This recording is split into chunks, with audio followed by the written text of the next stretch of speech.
Hello guys, welcome to another week of Top Tech Stories, and this week we have some very amazing stories for you from the tech industry. Jerry, tell us about them. Well, this week Google launched coronavirus is staying in town.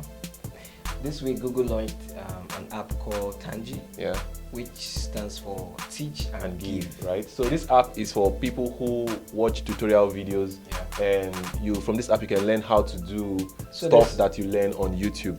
So there's a lot of how-to kind of videos on YouTube, which takes a lot of time. Some like 30, 20 minutes, and then before you get to like the real content of the tutorials, you already get tired. So this app Tangi allows you to watch those tutorial videos in just 60 seconds. So the creators are encouraged to make their videos into 60 seconds.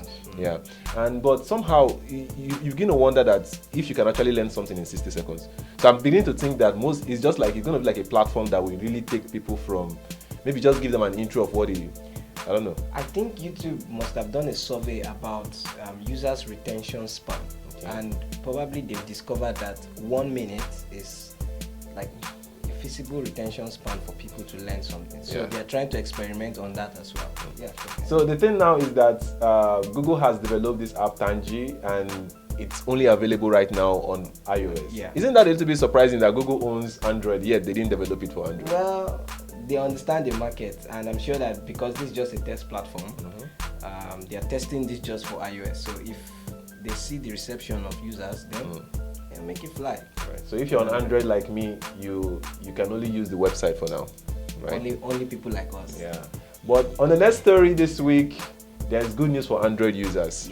And that's because police has said now that it's more difficult to crack into Android devices than iOS. This was like the reverse was the case like years ago. Yes. I was really shocked when I saw this news, because I used to think that iPhones were more difficult to crack. But recently, there's been a lot of development in terms of security, cryptography by Google on the Android operating system. So I'm not surprised that the Android is tighter now. So if you're there and you're still, a lot of iOS users, iPhone users, one of the major reasons why they remain on iPhone is because of this security thing. So if you're still there and you want to try out the Android platform, I know what you're about to say right now. If you're there and you want to try out the Android platform, please go ahead. Android is safer right now, and give it a try. Anyway, you guys, just try it. But iPhone users will rock, okay? All right. So, but it now brings us to the question: what really is Apple selling now? Really, if you talk about security right now, Google has come of age, and Android is almost at the same level right now, if not even higher in terms of security right now. What is Apple really selling now? You need to get something right. That the police bureau did not say that Android phones are difficult to crack. They said that they put a software through the two phones, and more data was gotten from iOS than from Android, which doesn't really say that Android is more or is stronger than iOS. Okay, and according to that report as well, it was documented as well that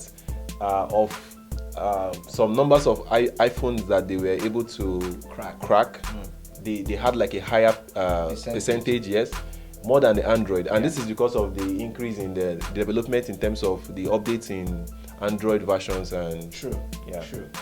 Anyway, you guys, it's your choice. We iPhone users will still rock. Still talking about mobile phones, and now we are going to social network. It's no longer news that Facebook tracks wherever you go. Of course. And sometimes you may be watching something else on a different website, and when you get back to Facebook, you begin to see those same adverts, and then you begin to wonder, how come Facebook knows what I'm doing? You don't need to be surprised, because Facebook is, of course, listening to you.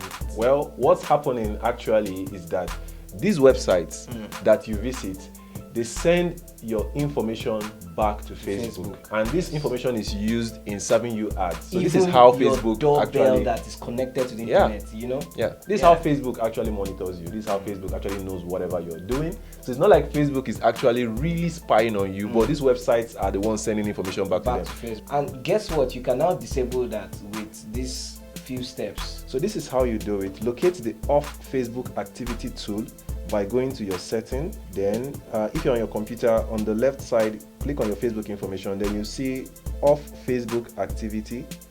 Then click on view. Then you'll find a list of sites sharing information with Facebook, and you can clear your history by removing this information from your account.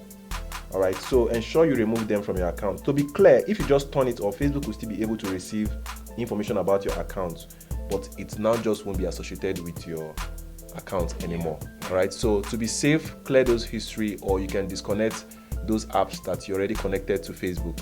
But what it means is that if you need to log in back to those apps, you need to authenticate them once again. So for some of you who use Facebook to log into other websites, like me, yeah, you know, if you want to restrict this information that Facebook have about you or other social network have about you, it is safer to just sign up and log into these websites with directly your email directly, without having to go through social network authentication. Sign-ups, yeah.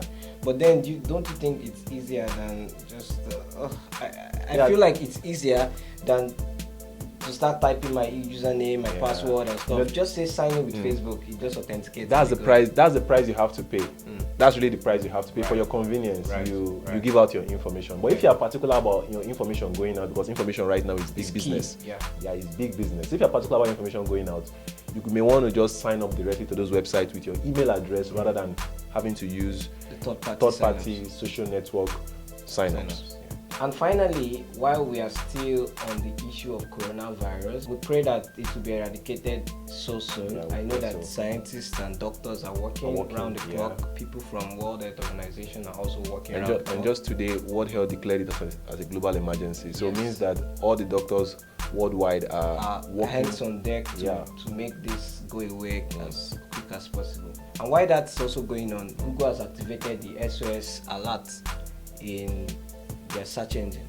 So once you type anything like coronavirus, there's a way the search results come out. Yeah, you get first-hand information by the site. If you're on a computer. I think mostly from World Health Organization, because that's like the most credible source right now. Yes. So the information is well placed right now. So you don't need to search through search results.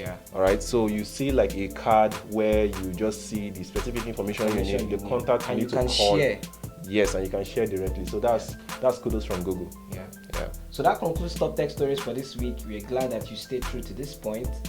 And always, as usual, don't forget to like, share, and subscribe. And if you're in China, don't forget to wear your masks. See you precautions first next week. All right. Bye-bye.